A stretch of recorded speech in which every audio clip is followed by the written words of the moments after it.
Imagine one of your close friends or family members being victim to a violent murder. How would you feel? Would you want that person sitting in a cell or to suffer the same fate that that victim did? This is the question that judges, attorneys, and juries face almost every day. I've always been fascinated with the justice system and crime. The death penalty is a controversial topic, and I'm not here to try to persuade you to support it or oppose it. Instead, I want to give you some unbiased information on the death penalty. I'll first define the death penalty and provide you with its history. Second, discuss the financial side of the death penalty. And finally, give you facts on whether the death penalty is an effective murder deterrent. Let's begin by learning what the death penalty is and more about its history.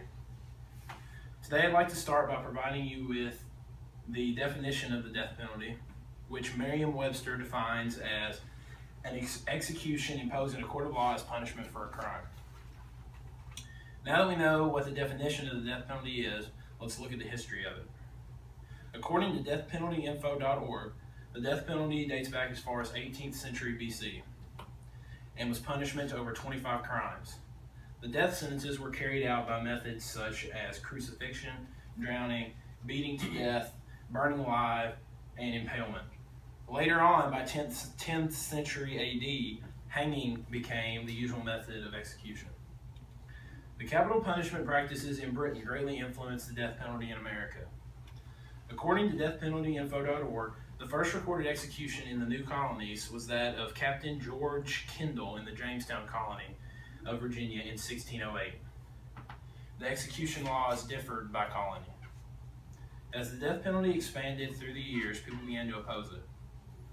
Deathpenaltyinfo.org states that John Beccaria was one of the first to oppose the death penalty in 1767. From 1823 to 1827, the death penalty was eliminated for over 100 of the 222 crimes punishable by death in Britain.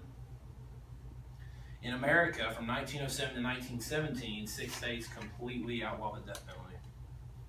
Today, the death penalty is still widely debated, and laws regarding it are decided at the state level. Now that we know what the death penalty is and more about its history, let's now look at the financial effects of the death penalty.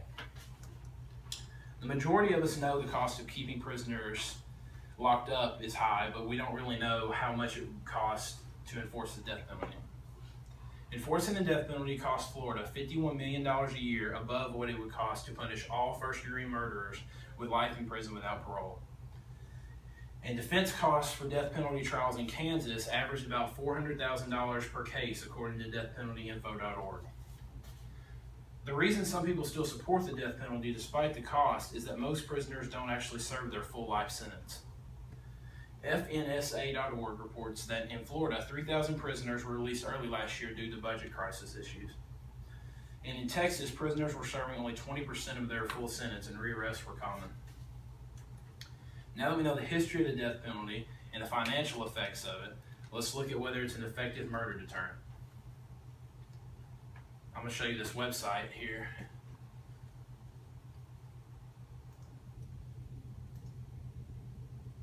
Let's scroll down a little bit. Okay, right here. You can see the murder rates. I don't know if you all can see this, but in murder rates in death penalty states is the top line, and murder rate in non-death penalty states is the bottom one from years 1990 to 2006. And it shows the percent difference down there at the bottom. And you can see that the murder rate in death penalty states is much higher than that in non-death penalty states consistently for the past 16 years. As you can clearly see, states without the death penalty have a consistently lower murder rate. Also, according to a survey conducted of top criminologists in the country, 88% reject the notion that the death penalty acts as a deterrent to murder. Another good way of finding out a death penalty is a good deterrent to murder is to find out what our law enforcement officers believe best stops crime. Law enforcement officers say the death penalty is the least important factor in reducing crime, as you can see on this one.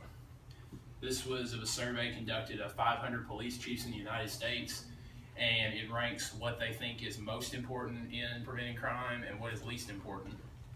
And you can see down there at the bottom, only 2% believe that insufficient use of the death penalty is what's causing more crime. Only 24% of police chiefs believe that criminals think of punishment before committing murder. So most police officers believe that criminals don't consider whether they're going to get the death penalty or they're going to get life in prison. They don't really care before committing a violent crime. I hope today I've provided you with more insight into the death penalty as a whole. I provided you with the history of the death penalty, the financial effects, and provided some statistics proving whether it's an effective deterrent to murder. Murder happens in the world every day.